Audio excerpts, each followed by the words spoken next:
23절 우리 함께 읽도록 하겠습니다. 시작. 너희가 누구의 죄든지 용서해 주면 그 죄가 용서될 것이요 용서해 주지 않으면 그대로 남아 있을 것이다. 아멘. 자, 오늘 우리 함께 읽은 이 요한복음 20장 19절에서 23절 말씀을 가지고 오늘 부활주일 보내시는 공동체라는 말씀의 제목으로 은혜 누리고자 합니다. 우리 신앙신 목자님 또 처음에 찬양인도 하시면서 우리 예수님께서 부활하셨습니다 라고 고백했는데, 여러분 이것만큼 우리들 가운데 진짜 힘이 되고 소망이 되는 말씀이 없습니다. 우리 다시 한번 이 고백 너무 좋지 않습니까? 예수님 다시 사셨습니다. 이렇게 한번 서로 고백하면서 합시다. 시작. 예수님 다시 사셨습니다. 할렐루야. 예. 다시 살아나신 주님을 우리 찬송하고 예배하는 날, 우리 석현이의 주일 예배가 다시 살아났네요. 할렐루야. 예. 여러분 부활은 정말 기쁜 소식입니다. 그 성탄절 같은 경우에는 솔직히 예수님 안 믿는 사람들도 그날의 의미가 뭔지 잘 모르고 그냥 분위기에 휩쓸려서 흥청망청 놀잖아요. 오히려 이렇게 크리스마스 날 사람들이 죄를 더 많이 짓잖아요. 근데 이제 부활주일 같은 경우에는 믿지 않는 사람들은 이날이 무슨 의미인지 잘 모르고 그리고 예수님이 탄생하신 크리스마스 같은 경우에는 그냥 타 종교에서도 축성탄이라고 현수막 같은 걸 달아줘요. 그런데 여러분 뭐 조계종이나 아니면 다른 종교에서 예수님 부활하셨다고 그렇게 축하 메시지 보내고 부활 현수막 다는 거는 보지 못하죠. 왜냐하면 예수님께서 부활하셨다는 것은 다른 모든 것들은 진리가 아닌데 오직 예수만이 진리심을 인정하는 게 되거든요. 예. 여러분 기독교에 있어서 여러분 가장 중요한 절기, 오히려 저는 부활절이 그냥 평일날 공휴일이 아니고 우리 예수님 믿는 사람들끼리 함께 이렇게 예배드리니까 저는 더 의미가 있는 것 같아요. 부활절만큼은 제발 타락되지 않았으면 좋겠다. 크리스마스 같은 경우야 뭐 그냥 세상에서 이거 그냥 마케팅하면서 온갖 것들 뭐 팔고 놀고 막 잡스럽게 하지만 오히려 이 부활절만큼은 정말 순수하게 이렇게 지켰으면 좋겠다. 왜? 예수님만이 유일한 길이 되시고 생명이 되시고 진리가 되심이 온전히 드러나고 증명되어진 게 부활로 말미암아 증명되어진 거잖아요. 여러분 부활은 우리 그리스도인에게 너무나 기쁜 소식입니다. 왜 부활이 진짜인가에 대해서 솔직히 오늘 설교는 제가 그렇게 하려고는 하지 않거든요. 부활에 대해서 왜 부활이 진짜인가요? 궁금하신 분들은 생명의 삶을 신청하셔서 들어오시기 바랍니다. 그러면 왜 부활이 진짜인지 대해서 쭉 설명드릴 건데 한 가지만 얘기하면 사람들이 살고 싶어서 거짓말하는 경우는 있지만 죽고 싶어서 거짓말하는 경우는 없잖아요. 근데 이제 우리 사대 우리 성인하면 예수님, 마호메트, 그리고 석가모니, 그리고 공자 이 정도를 인류 역사 가운데서 그냥 훌륭한 이렇게 성인으로 따지잖아요. 근데 예수님이 거기에 속해는 있지만 예수님은 그들과 다른 그 유일한 것이 뭘까요? 마호메트 같은 경우는 그 신분이 이 군인이었거든요. 장군이었거든요. 그래서 그들이 말하는 것들을 믿지 않으면 그 자리에서 바로 죽이기도 했었어요. 그러니까 마호메트가 살아있는 동안에 그 교세가 커질 수밖에 없겠죠. 그리고 석가모니 같은 경우에도 되게 장수를 했고 또 석가모니가 그 장수하는 동안에 포교 활동을 통해서 많은 사람들이 잃었고, 원래 석가모니 또 신분이 뭐였습니까? 왕자였잖아요. 예. 그리고 공자 같은 경우는 그 훌륭한 제자들이 많이 있었어요. 예. 근데 반면에 예수님께서 이 땅에 오셔가지고 세상 용어로 따지면 포교 활동을 몇 년 하셨습니까? 3년이라는 짧은 시간 동안 하셨어요. 그 예수님은 그리고 신분이 보니까 아주 그냥 평범한 신분이었어요. 그냥 낮은 신분이었어요. 나이도 그렇게 많지도 않았고. 그랬던 그 예수라는 청년이 3년 동안의 포교 활동을 하고 난 다음에 시간이 지났는데 어떻게 됐습니까? 로마 제국을 그 예수님의 제자들이 완전히 뒤바꿔 버렸죠. 그 2000년의 시간이 지났지만 물론 지금 많은 개신교와 교회들이 조금 어려움을 당하고 있기도 하고 좀 이렇게 타락한 부분들도 있지만 진짜 그리스도인들을 통하여 지금 또 복음이 전파되어지고 있고 지금 또 예수님 믿는 그런 참된 순수한 진리된 공동체들이 있거든요. 어떻게 이게 가능한 것인가? 어떻게? 특별히 예수님의 12명의 제자들은 사도 요한을 빼고는 다 순교를 당하셨잖아요. 순교 나온 거 보면 그냥 죽은 게 아니에요. 베드로는 로마에서 거꾸로 십자가에 못 박혔고 그 마가 같은 경우에는 그 콥티에서 말에 질질 끌려다니면서 온 것들이 다 벗겨졌고, 마가 그렇지 않았고 누구였지? 하여튼 그리고 하여튼 예수님의 제자들은 다 순교를 그렇게 당했습니다. 예. 여러분 왜 그랬을까요? 예. 왜 그들이 그런 죽음의 순간에도 전했던 여러분 그 내용이 뭐였나요? 내용은 예수님이면 잘 먹고 잘 산다 이게 아니었잖아요. 너희가 죽인 예수가 다시 살아나셨고 그가 하나님의 아들이라고. 예. 이거 전하다가 죽은 거거든요. 로마 제국에서는 로마 황제 외에는 주가 없어요. 큐리오스라고 하는데 그런데 예수가 주라고 하니까 온갖 이 억압과 핍박과 죽음의 순간까지 몰렸지만 그들은 이게 진짜인 거예요. 그래서 그것을 증거하다가 오늘 그들은 기꺼이 죽음을 맞이하게 된 거죠. 왜? 예수님 진짜 부활하셨으니까. 또 예수님만 부활하는 것이 아니라 예수님 믿는 저와 여러분도 부활할 거거든요. 그래서 이 부활은 기쁜 소식입니다. 처음에 이 부활을 딱 맞닥뜨렸을 때에는 이해가 잘 안 될 수도 있어요. 모태 신앙들 같은 경우에는 어렸을 때부터 교회를 쭉 다녔으니까 이에 대해서 깊이 생각하지 않고 그냥 그러니까 그렇다고 흘러갈 수도 있어. 그런데 반면에 중간에 믿는 사람들 같은 경우에는 이게 말이 안 되는 것 같잖아요. 어떻게 사람이 죽었다가 다시 살아날 수가 있어요. 이걸 딱 했었을 때 그냥 믿어지는 게 여러분 말이 안 되는 거죠. 근데 여러분 이게 우리만 그런 것이 아니라 오늘 성경 속에 나오는 제자들도 그랬습니다. 어제 우리 새날 경건, 우리 고난주간 새날 경건 어제 우리 마지막 본문이 뭐였냐면 부활하신 예수님을 만났던 여자들이 있잖아요. 예수님의 무덤에가에 갔는데 그러니까 예수님이 그 시신이 그 무덤에 없는 거예요. 그리고 부활하신 예수님을 만난 거예요. 그때에도 그 여인들이 어떤 마음인지라고 마가복음에 기록되냐면 두려웠다는 거예요. 두려웠다는 거. 예. 그러니까 하나님의 일하심을 직접 경험하잖아요. 그럼 우리들 가운데 처음에는 두려움이 옵니다. 와, 이게 뭐지? 이게 뭐지? 근데 오늘 본문 속의 제자들도 예수님이 살아나셨다는 소식을 들었지만 그들은 여전히 두려움 속에 있었다는 거죠. 두려움 속에 있었다는 거예요. 부활의 소식은 들었지만 여러분 부활의 소식을 들었다고 해서 저와 여러분의 삶이 바로 바뀌나요? 극적으로? 그렇지 않습니다. 네. 여러분 이 모습, 제자들의 모습을 통해서 우리의 모습을 보게 되는 거예요. 예수를 믿는다고 하는데 부활의 소식을 들었는데 왜 내 삶에는 아직까지 그런 변화가 적을까? 네. 교회를 다니지만 여전히 우리 가운데 두려움이 있잖아요.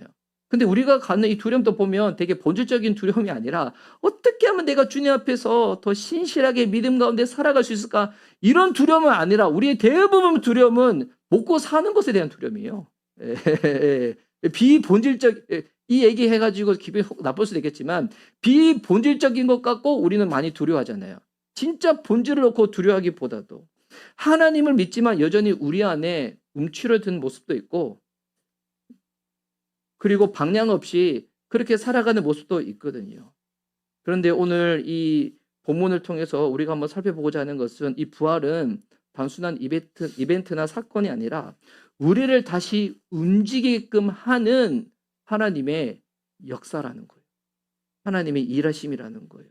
그래서 오늘 이 본문을 통해서 우리로 하여금 주님께서 어떻게 우리를 다시 움직이게끔 하는지 이 부활이 그냥 단순한 정보가 아니라 부활을 진짜 믿어서 내 삶에 어떠한 일들이 실제로 펼쳐지는지 오늘 본문을 통해서 우리 한번 살펴보고 그리고 실제로 그런 일이 일어나기를 소망하는 믿음을 가지고 좀 기도하는 시간을 갖고자 합니다. 자, 오늘 먼저 이 본문에 보면 오늘 또 우리 성도님들이 좀 쉽게 잘 받아들일 수 있도록 우리 PPT 한번 넘겨주시겠어요? 네. 한번 찍어주고 그다음부터는 제가 넘기겠습니다. 먼저 예수님은 두려움 가운데 그들을 찾아오십니다. 이 19절 말씀인데요. 이거 제가 한번 읽겠습니다. 그날 곧 주간의 첫날 저녁에 제자들은 유대 사람들이 무서워서 문을 모두 닫아 걸고 있었다. 그때 예수께서 와서 그들 가운데로 들어서셔서 너에게 평화가 있기를 하고 인사말을 하셨다.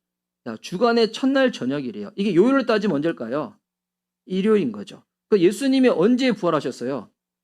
일요일. 일요일 아침. 그래서 혹시 성경책 있으신 분들은 20장 1절에 보면 주간의 첫날 이른 새벽에 막달라 사람 마리아가 무덤에 가서 보니 무덤 어기를 막은 돌이 이미 옮겨져 있었다. 여기 주간의 첫날 이른 새벽이 일요일 새벽이거든요. 그래서 원래 유대인들은 안식일을 금요일 이 저녁부터 토요일 저녁까지 해요. 금요일날 해뜰이 지기 전부터 해서 토요일날 해뜰이 전까지. 근데 지금 우리 그리스도인들은 예배를 언제 드립니까? 주일날 드리죠. 일요일 새벽에 많이 드리죠. 원래 초대교회 때는 언제 드리는지 아세요? 토요일날 저녁에 드렸어요. 토요일날 밤에 아니면 주일날 새벽에. 그래서 지금 저희는 이렇게 주일날 새벽에 딱 드리고 있습니다. 그런데 이 보니까 이 주일 저녁인 거예요. 일요일 저녁인 거예요. 근데 이때 제자들의 모습이 어떻다고요? 두려움에 있었다는 거예요. 문은 닫혀 있는 상황이고 제자들은 스스로 나오지도 못했습니다. 여러분 제자들이 왜 두려웠을까요?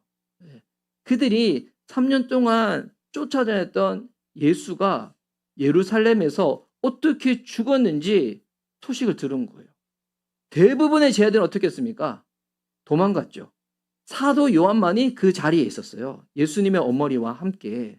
그러니까 직접 그 현장에 있지 않더라도 지금 소식은 들은 거예요. 예수가 십자가에서 종호에 매달려서 3시간 이상 매달려 있다가 그가 숨을 건지셨다. 숨을 거두셨다. 이 얘기를 들은 거예요. 그랬더니 쟤들도 어떨까요? 우리가 그를 따라다녔던 사람인데 혹 우리의 신분이 노출되어지면 혹 우리도 그렇게 하지 않을까라는 그 생각 때문에 두려워하고 있었어요. 심지어 이 제자들은 무덤가에 갔던 여자들을 통해 가지고 베드로를 통해 가지고 소식을 들었어요. 어떤 소식? 예수님의 시신이 무덤에 있는 것이 아니라 없어졌고 부활하신 예수님을 우리가 만났다. 그런데 어떻다고요? 아직까지 두려워하고 있었다는 거예요. 문 닫고. 여러분 오늘 이 19절이 우리에게 말하는 핵심이 있어요. 말하는 내용이 있어요. 우리가 예수님 만난 거는 우리가 나아가서 만난 것이 아니라 예수님이 먼저 우리를 찾아오신 거예요. 누구에게 찾아오셨습니까? 두려움에 휩싸여 있는 제자들에게. 지금 저와 여러분의 영적인 상태가 어떠하든지, 뭐 두려움에 있든지, 부담감에 있든지, 내가 어떻게 살아가 될지 방향 없이 그렇게 있다고 할지라도 예수님은 여전히 저와 여러분의 삶 가운데 찾아오십니다. 여러분 이게 정말 놀라운 하나님의 은혜죠. 특별히 이번 한 주간은 고난 주간이었잖아요. 이번 고난 주간 여러분 어떻게 보내셨습니까?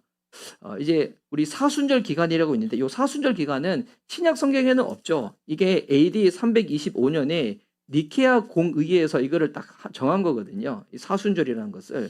근데 사순절의 이 역사적 유래도 보면 사람들은 진짜 악해요. 진짜 악해가지고 사순절 기간 동안에 우리가 예수님의 고난에 동참한다고 막 생각을 해가지고 사람들이 오히려도 그때는 뭐 절제하기도 하고 금욕적인 생활도 하는데 이 어차피 40일 동안 우리가 고기를 먹지 않을 거다 생각해가지고 그 전에 일주일 동안 뭐 하냐면 카니발이라는 걸 해요. 그래서 그 사순절의 시작이 수요일에 시작하거든요. 그래서 화요일 같은 경우 어떻게 하냐면 카니발을 해가지고 그때는 온갖 방탕한 것을 다 저지른대요. 내가 죄 못 지으니까 이제 지금이라도 죄를 짓자. 막 그렇게 하면서. 사람이 이렇게 악해요. 그래서 여러분 신앙생활은 특별한 날, 특별한 순간에만 잘하는 것은 다 할 수 있어요. 근데 진짜 신앙의 진정한 값어치는 언제가 빛이 날까요? 아무런 이벤트가 없을 때도 평소에 잘하는 겁니다. 평소에 알아서 주님 앞에 나아가서 기도도 하고 말씀도 보고 주일 성수도 지키고 다 하는 거예요. 그런데 혹 나에게 그런 신앙이 아직 적다고 할지라도 이번 고난 주간에 여러분이 묵상을 하셨든 기도를 하셨든 혹 그렇게 하지 못했다고 할지라도 오늘 부활주일 아침에 우리 정말 기쁜 마음으로 다 주일 예배 오면 좋지만 여전히도 우리의 아이들은 자발적으로 주일 예배에 가려고 하는 신앙이 적거든요. 그나마 요즘 우리 청소년부 선생님들이 많이 이렇게 달란트를 주셔가지고 그에 대해서 또 오기도 하지만 우리네 하여튼 그래서 우리 주일 아침에도 보면 온갖 일들이 많이 있잖아요. 이런 상태, 이런 기분을 가지고도 주일 예배에 올 때 하나님이 과연 내 예배를 받으실까? 나를 기쁨으로 여기실까? 사람들은 그렇게 생각 안 하겠죠. 근데 예수님 어떻게 합니까? 두려움 가운데 믿음 없어 휩싸여 있는 제자들에게 예수님이 먼저 찾아오셨다는 거예요. 예. 그래서 여러분, 부활은 우리가 주님께 가는 이야기가 아닙니다. 주님이 우리에게 오시는 이야기입니다.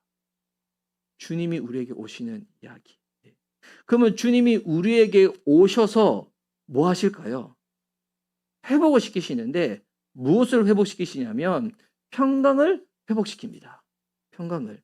아까 19절에도 예수님이 제자들을 처음 만났을 때 너희에게 평화가 있기를 하고 인사말을 하셨잖아요.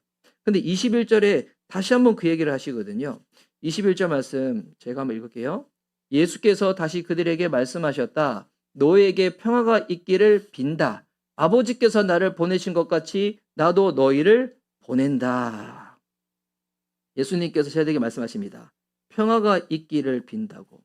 예수님께서 말씀하시는 이 평화, 이 평강은 상황이 좋아져서 오는 평강이 아닙니다. 네. 이 평강은 언제 주어진 평강일까요? 예수님이 나와 함께 하신다. 이걸 두 글자로 뭐랍니까? 임재죠, 임재. 예수님의 함께 하심. 그 임재에서 오는 평강입니다. 우리 그리스도인들이 인사할 때 샬롬이라고 인사를 하잖아요. 샬롬. 샬롬이 무슨 뜻이에요? 우리 이제 어느 우리 초신자가 뭔가 그 교회는 처음에 이제 그 주일날 문화가 만날 때 샬롬이라고 인사했나 봐요. 샬롬. 예. 근데 샬롬이 뭔지 제대로 배워본 적이 없는 거예요. 그래서 그 초신자가 뭐 생각했냐면, 샬롬은, 안녕하세요. 만나서 반갑습니다. 이 뜻인 줄 알았대요. 예. 샬롬이 뭐예요? 예. 하나님의 평화. 예. 샬롬. 하나님의 평화가 당신에게 있기를 빕니다. 이게 어디에 처음 나옵니까? 사사기에 보면 기드온이 전쟁을 앞두고 있는데 이 기드온이 되게 겁쟁이였거든요. 전쟁을 앞두고 있을 때 하나님이 나와 함께 하신다. 그것이 느껴졌을 때 뭐라고 다 고백합니까? 여호와 샬롬. 네. 하나님께서 우리에게 주시는 평강은 상황이 좋아져서 오는 평강은 일시적이죠. 조건적이죠. 부분적이죠. 그 영원히 가지 않거든요. 영원히 가지 않거든요. 우리가 아무리 건강해도 우리는 언젠가는 건강을 잃을 날이 올 겁니다. 우리가 아무리 똑똑해도 시간이 지나면 모든 지식에 평준화가 올 때가 있어요. 어떻게 보면 우리가 주님께 쓰임받는 거는 일시적으로 잠시 잠깐 쓰임받는 거예요. 예. 일시적으로 잠시 잠깐. 예. 근데 그 시간에 우리가 그냥 방탕해가지고 다른 것 가운데 기웃기웃거리다가 시간 보내고 마음 뺏겨버리면 이 너무 안타깝죠. 그래도 늦게라도 깨달으면 참 감사한 일인데. 근데 이거 상황이 바뀌어서 오는 평강은 그냥 일시적이거든요. 지금 우리 교회에는 이렇게 젊으신 분들이 많아가지고 또 이렇게 청소년들도 많아가지고 우리 여기 있는 청소년들 영원히 젊음이 될 것 같죠? 예, 아니에요. 언젠간 여러분 또 나이가 들어서 늙고 병들 때가 옵니다. 예, 지금은 모르는데 청소년들이 나중에 커가지고 어른 되면 뭐를 가장 안타까워하는지 알아요? 젊은 시절에 부모님을 보고 싶은 거야. 이제 부모님이 나이가 들어가지고 이제는 그때와 다른 거야. 그래서 여러분 지금 잘해야 돼. 지금 엄마 아빠 보면 되게 예쁘고 젊고 건강하고 그러지 않아. 이게 영원할 것 같지?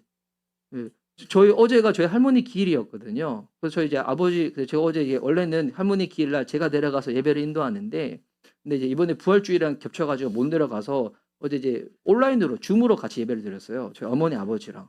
그리고 화면에 비치는 어머니 아버지를 보는데 연세가 너무 많이 드신 거예요. 연세가. 예. 근데 저의 기억에는 아버지 어머니의 기억은 뭘까요? 30대 때, 40대 때 저희 아버지 어머니. 저는 그 모습이 있거든요. 그런데 지금의 저희 아버지 어머니는 그러니까 연세가 너무 많이 드셨어. 이제 80이 넘어가신 노인이 되셨어.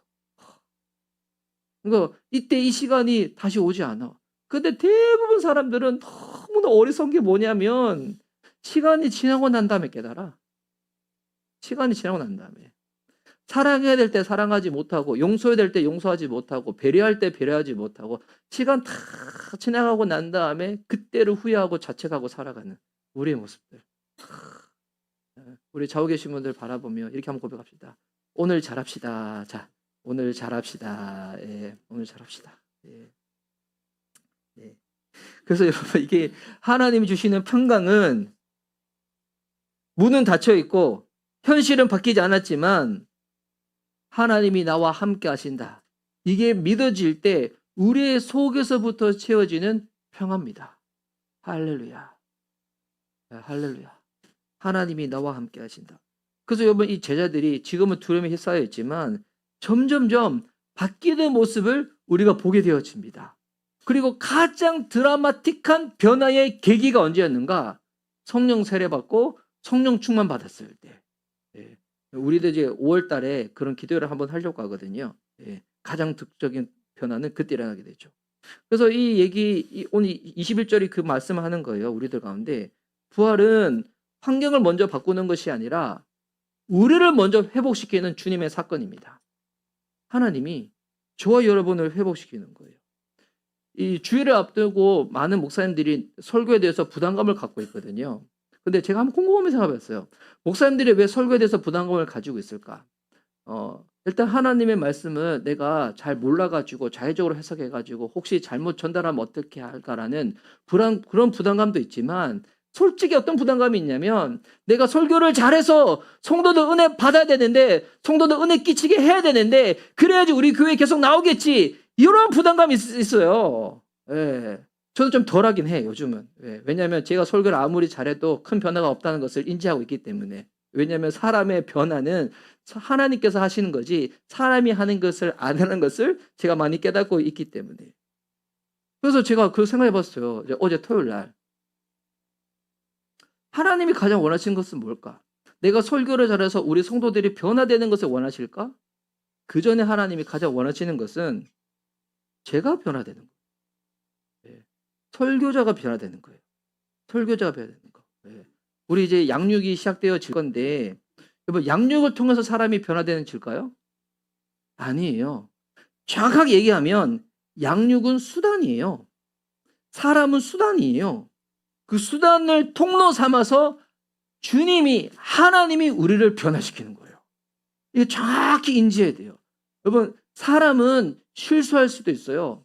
잘못을 할 때도 있거든요. 그래서 사람만 쳐다보게 되다 보면 사람이 넘어짐 때문에 내 신앙이 넘어지는 경우도 생길 수가 있어요. 물론 그런 경우는 안타까운 상황이죠. 생기지 말아야 될 일이겠지만 그럼에도 불구하고 우리가 계속 신앙을 유지할 수 있는 것은 사람은 통로이고 통로 뒤편에 역사하는 분은 주님이시라는 거예요. 예.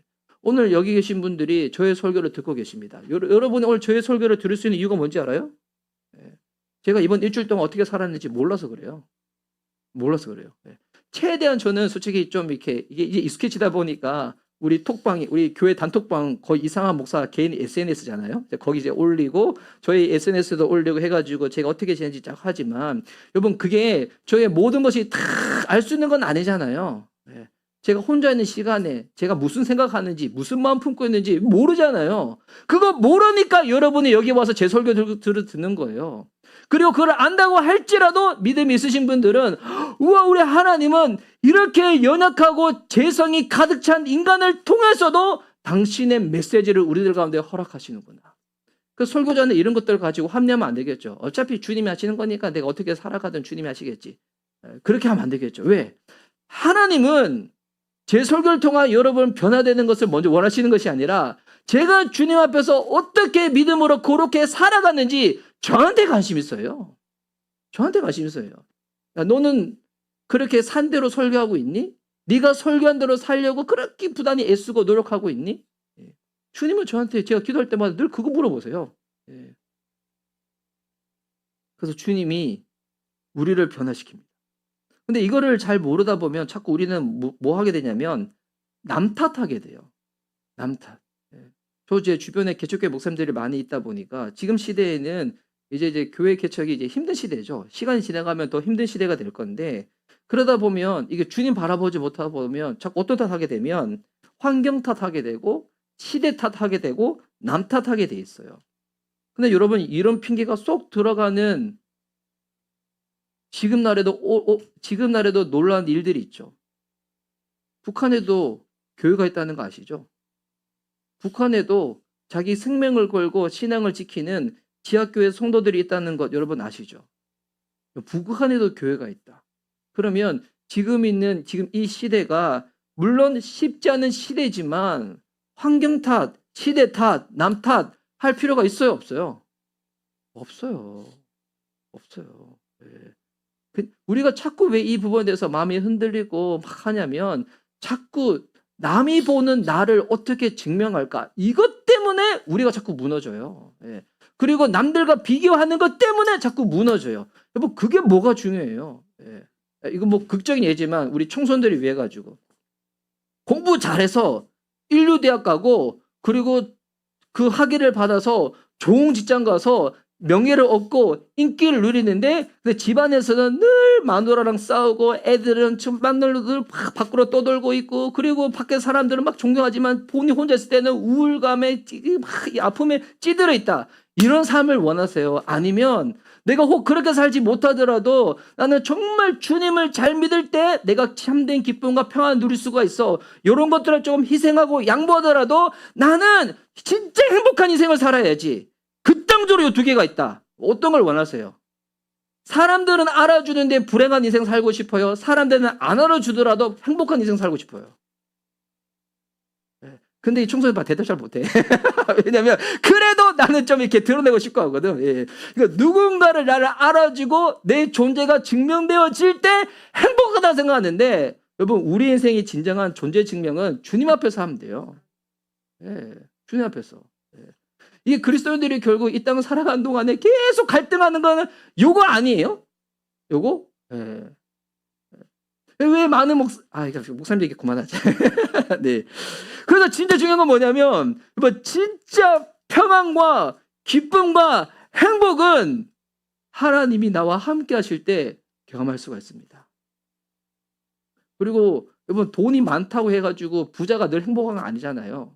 먹는 거, 입는 거, 마시는 거는 주님이 책임져 주신다고 하셨으니까 나를 지으신 목적대로 내가 바르게 살아갈 때 그때 내 존재의 이 기쁨이 막 가치가 막 이게 드러나는 거거든요. 예.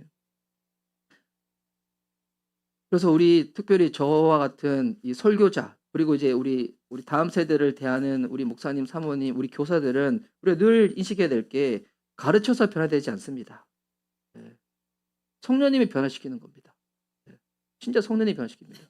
내가 이번 일주일 어떻게 살아가는가? 내가 날마다 주님 앞에서 어떻게 살아가는가? 예. 저는 고난주간 가운데 묵상을 꾸준히 했음에도 불구하고 그래도 제 삶 가운데 안 되는 것들이 있어요. 근데 이것도 잘해야 돼요. 그러다 보면 에이 어차피 큐티해도 나는 화내고 짜내니까 어차피 나 큐티 같은 거 기도 같은 거 안 해. 근데 감사한 거는 큐티하는 순간에는 죄 덜 짓잖아요. 기도하는 순간에는 죄 덜 짓잖아요. 그 시간이 어떻게 보면 나를 살리는 거예요. 그 시간만큼이라도 내가 주님 앞에 순수하게 반응하여 나갈 수가 있는 거잖아요. 이게 자꾸자꾸 이제 내 삶 가운데 체질화가 되다 보면 어느 순간에는 내가 주님 앞에 머물렀던 그 시간의 은혜가 나머지 내 일상의 삶 가운데도 계속 스며들기 시작하거든요. 우리 교회도 완벽하지 않습니다. 이 완벽하지 않다는 게 교회가 작아서 완벽하지 않다 이건 아니에요. 교회가 커도 이 세상에는 교회는 완벽하지 않아요. 하지만 하나님은 우리를 변화시키십니다. 우리를 회복시키세요. 그러면 왜 하나님이 저와 여러분을 이렇게 회복시킬까요? 진짜 주님 앞에 서서 세상에서 비교 의식과 아니면 자기 존재 증명과 막 이런 것 가운데서 막 스트레스 받지 않도록. 그러니까 지금의 시대는 하여튼 이게 SNS가 진짜 큰 문제인 것 같아요. SNS 통해 가지고 하여튼 뭐 누가 더 예쁜지, 누가 더 맛있는 거 먹었는지, 누가 더 막 했는지 막 그런 거 올리고 막 그러면서 나는 그 정도의 난 재정 상태도 안 됐는데 나도 그렇게 해야 되는 거 싶어 가지고 사는 것은 푸어로 살아가는데 카푸어라 가지고 막 그런데 막 하고 막 쓸데없이 막 오마카세 먹는 거 올리고 막 쓸데없이 본인 형편도 안 되는데 예쁜 옷 입고 올리고 막 그리고 혼자서는 막 그리고 집에 있을 때는 막 우울감과 막 불안감에 쩔어들고 막 이거 SNS가 다 사람들 인생 망치고 있어. 근데 거기에 우리 그리스도인들은 그 반대 문화로 가야 되잖아요. 그런 거 없어도 행복할 수 있다. 그런 거 없어도 일상의 소소한 것을 가지고도 내가 행복하게 알콩달콩 잘 살 수 있다. 뭐 그럴 때 주변 사람들이 우리를 보고 진짜 놀라고요.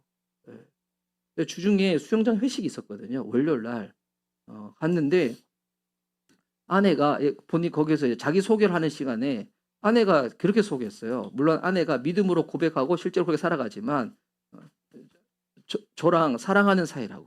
예. 했을 때 수영장 회식에 있는 분들이 다 이게 뻥져하는 거예요. 예. 왜냐하면 제 나이대의 부부들은 사랑으로 살지 않고 마지못해 사는 경우가 많아요. 예. 근데 우리 교회 이제 가정들은 다 다르죠. 예. 사랑으로 사시죠. 예. 용서로 사시고 섬김으로 사시고. 예.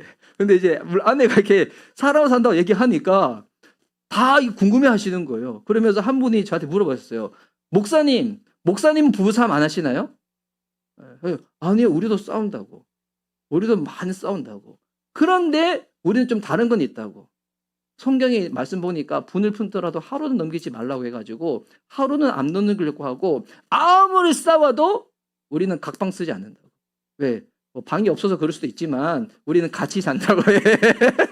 우리는 같이 함진돼서 잔다고. 근데 이걸 했는데 그 수영장에 계신 분들이 다 놀라는 거예요. 본인들의 생각으로는 이해가 안 되는 거예요. 어떻게 싸웠는데 이게 각방 쓰지 않고 같이 잘 수가 있냐고. 우리가 그렇게 하는 이유가 뭐예요? 방 개수가 적어서 그럴 수도 있지만 그게 성경대로 사는 거잖아요.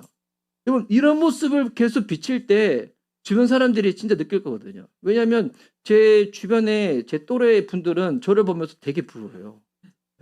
뭐 아시죠? 저는 임대 아파트에 살아요. 뭐 제가 그 수입이 많은 것도 아니에요. 목회자가 수입 뭐 이렇게 많을 수가 있겠어요. 뭐 형편도 뭐 그래요. 그런데 제 또래 많은 분들이 저를 부러워하는 이유가 뭐냐면 진짜 목사님은 본인이 하고 싶은 것을 하고 있다. 이걸 보는 거예요. 본인이 하고 싶은 일을 하고 있다. 저는 진짜 그렇거든요. 물론 이렇게 뭐 사역적으로 저 연약 때문에 힘든 거 어려움은 있지만 제가 누가 시켜서 하는 게 아니라 하나님이 부르신 부분에서 제가 믿음으로 순종하는 거잖아요. 제가 하고 싶어서 하는 거지 하기 싫은 걸 누가 시켜서 하는 건 아니거든요. 근데 이때 하면서 제가 누리는 제 안에 이거 묘한 기쁨이 있어요. 그럼 여러분 목사만 그럴까요? 여러분 이 가정교회는 이게 소위 가정교회만 그런 게 아니라 원래 성경적으로 그때도 말씀드렸죠. 가톨릭에서는 신부님만 사제야. 근데 개신교에서는 누가 사제입니까? 누가 성직자입니까? 우리 모두가 왕같은 제사장입니다. 여러분 모두가. 단 우리는 역할만 다른 거죠. 저는 교회의 사역자로서 기도하고 말씀 보고 교회를 이끌어가는 그 일로 부름을 받은 거고 여러분은 여러분의 삶의 현장에서 그 일을 하라고 부름을 받은 거예요. 그래서 하나님이 왜 우리를 회복시키시는가? 이게 세 번째 이유가 이거예요. 예수님은 우리를 다시 보내시는 거예요. 다시 보내신다. 요 21절에서 23절 말씀 우리 이 말씀 다시 한번 우리 함께 읽도록 하겠습니다. 자, 시작. 예수께서 다시 그들에게 말씀하셨다. 너희에게 평화가 있기를 빈다. 아버지께서 나를 보내신 것 같이 나도 너희를 보낸다. 이렇게 말씀하신 다음에 그들에게 숨을 불어 넣으시고 성령을 받으라. 너희가 누구의 죄든지 용서해 주면 그 죄가 용서될 것이요 용서해 주지 않으면 그대로 남아 있을 것이다. 아멘. 보니까 예수님이 이렇게 말씀하십니다. 아버지께서 나를 보내신 것 같이 나도 너희를 보낸다는 거예요. 여기에 부활의 목적이 있어요. 부활이 단순히 죽어서 천국 가는 거 이거 되게 중요한 거예요. 우리 죽어서 천국 가죠. 근데 부활의 목적은 이게 전부가 아니에요. 죽어서 천국 가는 게 목적이라면 우리는 오래 살 이유가 없어. 지금 당장 빨리 죽으면 되잖아요. 근데 우리는 예수님 믿고 난 다음에도 여전히 이 땅을 살아갑니다. 여기에 부활의 중요한 목적이 있어요. 왜 주님께서 부활하시고 제자들을 만나셨던가? 그들로 하여금 두려움 가운데, 연약 가운데, 죄 가운데 숨어 죽어 지내는 인생이 아니라 그들을 보내시기 위해서. 그럼 여기서 보내신다는 게 무슨 말일까요? 이 말을 잘 생각해야 돼요. 이 말은 다 해외 선교 가, 다 오지 가, 다 북한 가 이런 말이 아니에요. 물론 특별히 어떤 사람들은 우리 신앙신 목자님의 동생 같은 우리 선교사님은 부르심을 받아서 선교지에 가는 사람도 있겠죠. 근데 여기서 보내심이란 것은 뭐냐면 하나님이 저와 여러분을 보내시는 곳이 있다는 거예요. 첫 번째는 어딜까요? 여러분의 가정이에요. 하나님이 여러분을 가정으로 보내신 거예요. 이게 다른 거예요. 내가 그냥 결혼해서 사니까 그냥 여기서 애 낳고 나는 뭐 배우자로서 그냥 애들의 자녀로서 살아간다. 이거 아니, 이 생각이랑 아니다. 하나님이 나를 이 가정에 보내셨다. 이거는 완전히 달라요. 그 역할을 대하는 자세가. 하나님이 나를 보내셨으면 난 가정에 뭐가 되는 거예요? 가정 선교사가 되는 거예요. 직장을 우리는 다 다닐 거죠? 우리 이제 앞으로 취업도 해야 되고 다 해야 되잖아요. 물론 직장을 갖는 중요한 이유는 생계 목적이 있습니다. 돈을 벌기 위한. 그런데 그리스도인들은 나중에 여러분들 다 생각해야 돼요. 그리스도인들은 거기서 하나 더 생각해야 돼요. 어떻게 보면 이게 제일 중요해요. 내가 생계를 위해서 그 직장에 갔지만 물론 내가 면접도 보고 내가 시험도 치워 갔지만 중요한 거는 하나님이 나를 이곳에 보내셨다는 믿음이 있어야 돼요. 그래야지 어떻게 살아갈까요? 여러분 이제 막상 직장생활을 해보면 진짜 불합리한 게 많아요. 사람들이 다 이렇게 살아가는구나. 다 거짓말하고 다 사기치고 다 삥치고 그리고 내가 송하고 싶어가지고 남한테 막 거짓말하고 막 해코지하고 좋은 곳 있으면 공유 안 하고 나 혼자 정보 가지고 나 혼자 승진하려고 다 그렇게 하고 있고 지사해 보면 이거 비일비재하거든요. 그런데 그리스도인들은 혹 내가 손해 보더라도 그렇게 하지 않는 거죠. 왜?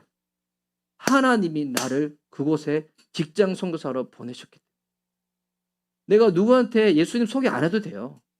그냥 내가 예수님 있는 모습으로 살면 돼요. 고난주간이 그리스도의 고난을 따라가는 게 아니라 그리스도를 진짜 따라가 보세요. 고난은 여러분 그냥 오는 거예요. 고난은 그냥 오는 거예요. 직장 선교사로. 우리 학생들도 마찬가지예요. 여러분 그냥 학교 간 게 아니에요. 그냥 학교의 시스템, 이 나라의 시스템 따라가지고 그냥 의무교육에 따라서 초등학교 갔다가 중학교 갔다가 고등학교 갔다가 이게 아니에요. 여러분 진짜 이 생각해야 돼요. 하나님이 나를 이 학교로 보내셨다. 그럼 어떻게 할까요? 내가 그리스도인 학생으로서 다르겠죠. 친구들하고는 다른 모습을 볼 수밖에 없을 거예요. 그래서 이렇게 하나님께서 보내신다는 것은 우리를 보내시는 그 자리가 있어요. 가정. 원래 살고 있지만 내가 그냥 이렇게 사는 게 아니라 하나님이 나를 보내셔서 나를 가정 선교사로 학교 선교사로 직장인 선교사로 나를 보내셨구나. 그래서 이 모습을 우리가 잘 이렇게 살아갈 수 있도록 주님이 우리를 어떻게 하시는 거예요? 회복시키는 거예요. 회복시키는 거예요. 그래서 이 회복의 결정판은 무엇인가? 이게 우리의 애씀과 노력은 안 되잖아요. 우리 언제 변화된다고요? 성령님이 우리를 변화시키기 때문에 그 예수님 제한테 말하는 거예요. 성령 받으라고. 성령 받으라고. 성령 충만하라고. 여러분 성령 충만이 뭡니까? 성령 충만은 감정 충만이 아니잖아요. 성령 충만은 예수님의 생각으로 가득 차는 거예요. 예수님의 정신으로 가득 차는 거예요. 예수님의 사상으로 가득 차는 거예요. 예수님의 성품을 닮아가려고 성령으로 가득 차는 거예요. 그래서 보내심은 나 혼자 하나님께서 쩔레쩔레 보내시는 것이 아니라 우리를 보내셨을 때 주님도 우리와 함께 하십니다. 성령님이 우리의 가정에도 함께 하시고요. 우리의 직장에도 함께 하시고요. 여기 있는 청소년들 여러분 학교 생활 가운데도 함께 하십니다. 그래서 이걸 진짜 믿고 살아가다 보면 불편한 게 와요. 그때 여러분 기뻐하시기 바랍니다. 내가 제대로 믿고 있구나. 내가 제대로 주님 따라가고 있구나. 그리고 23절을 보면 근데 이렇게 살다 보면 어느 순간 궁금해할 때가 생기거든요. 사람들이. 처음에 그 사람들을 되게 부담스러워하다가 어느 순간에는 그 사람들에 대한 약간 경외감이 생길 때가 있어요. 왜냐하면 하나님이 모든 인간을 만드셨을 때 우리 인간은 행복을 추구하도록 만들어져 있어요. 그런데 직장생활하고 돈 많이 벌고 인기 얻고 명예 얻으면 행복할 줄 알았는데 그렇지 않다는 거. 뭐 이런 표현에서 그렇지만 우리나라에서 가장 돈 많았던 삼성그룹의 회장님의 막내딸도 스스로 목숨을 이렇게 했잖아요. 왜 그렇게 했어요? 진짜 행복이 그런 것으로부터 오는 게 아니거든요. 그런데 우리가 계속 그렇게 살다 보면 주변 사람들이 궁금해할 때가 있어요. 어떻게 저 사람은 저렇게 살 수 있지? 그때 이제 우리를 통하여 누가 소개되어질까요? 예수님이. 복음이 전해지는 거죠. 근데 23절 말씀 보면 너희가 누구의 죄든지 용서해 주면 그 죄가 용서될 것이요 용서해 주지 않으면 그대로 남아 있을 것이다. 이게 무슨 의미냐면 내가 누군가의 죄를 용서해 주라는 그 정도의 의미가 아니에요. 우리가 언제 하나님께 용서를 받습니까? 복음을 믿을 때.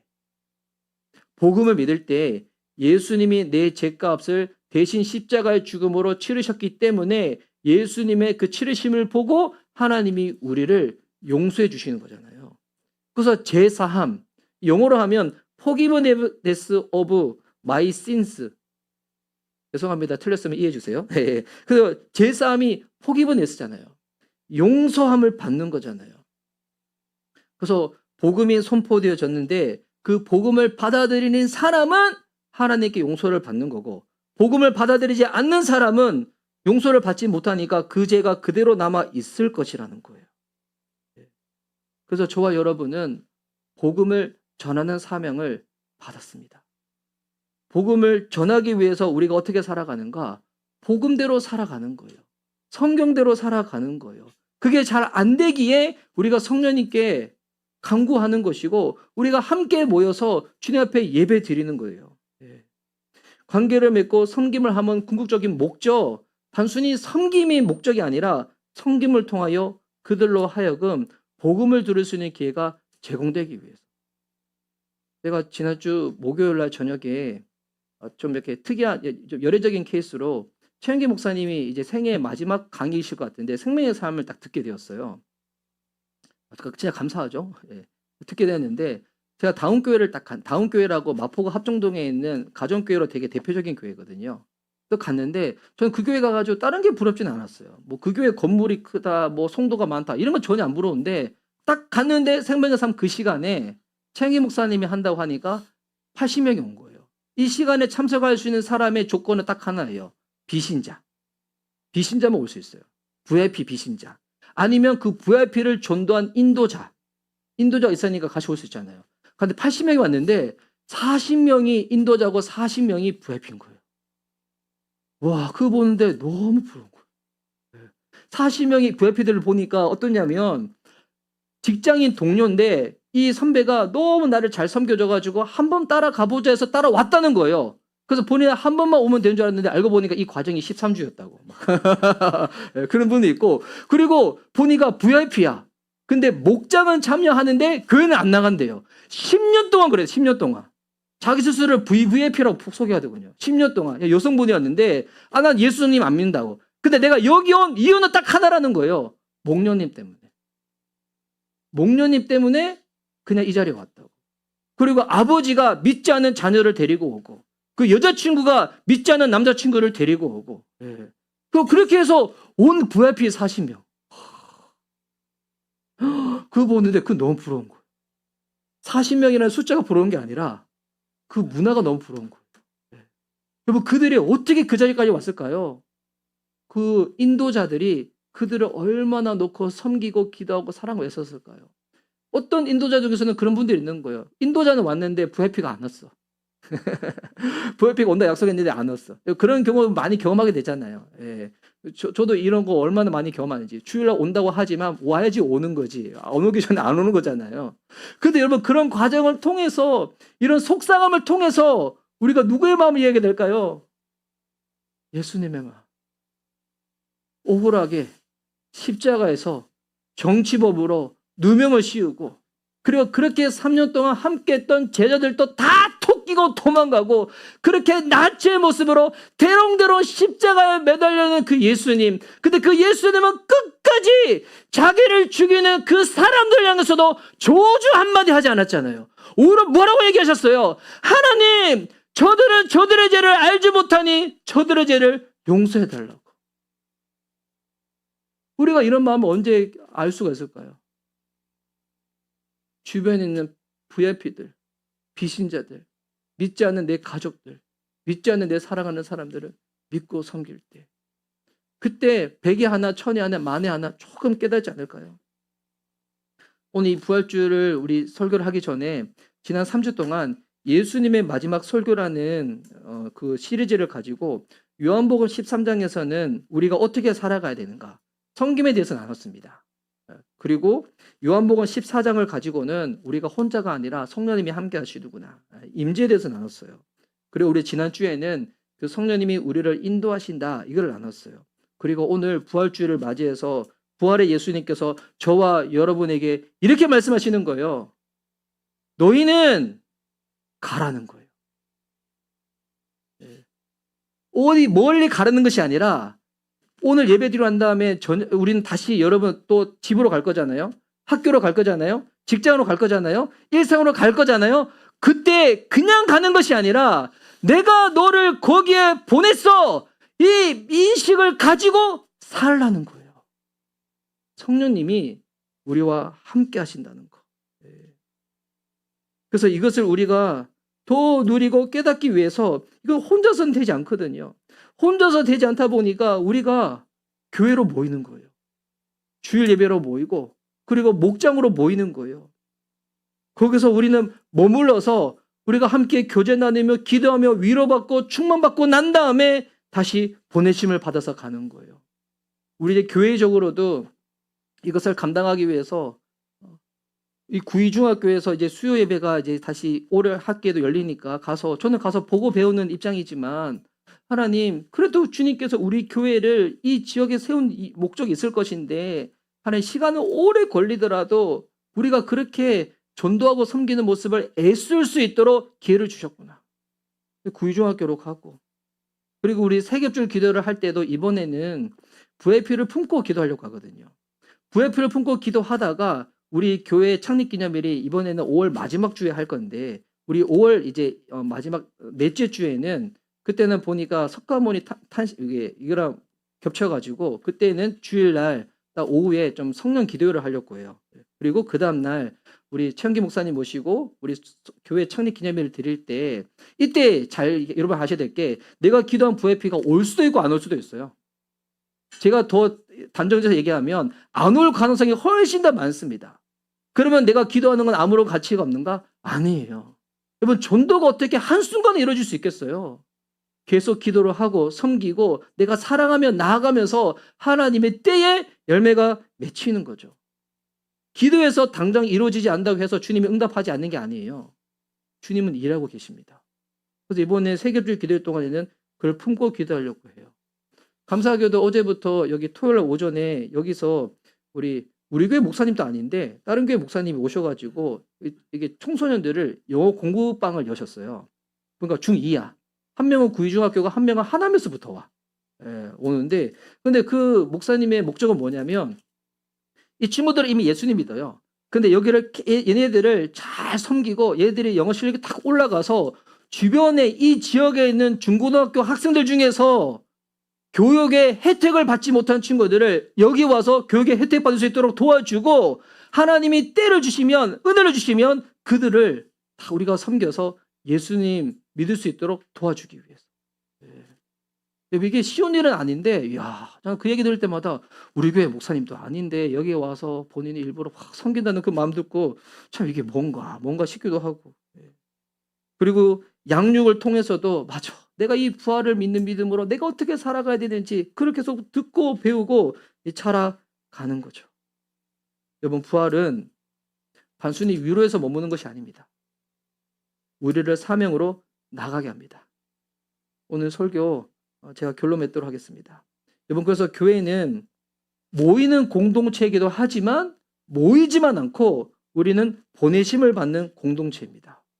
오늘 그래서 우리가 주일날 늘 마지막에 부르는 찬송이 뭐예요?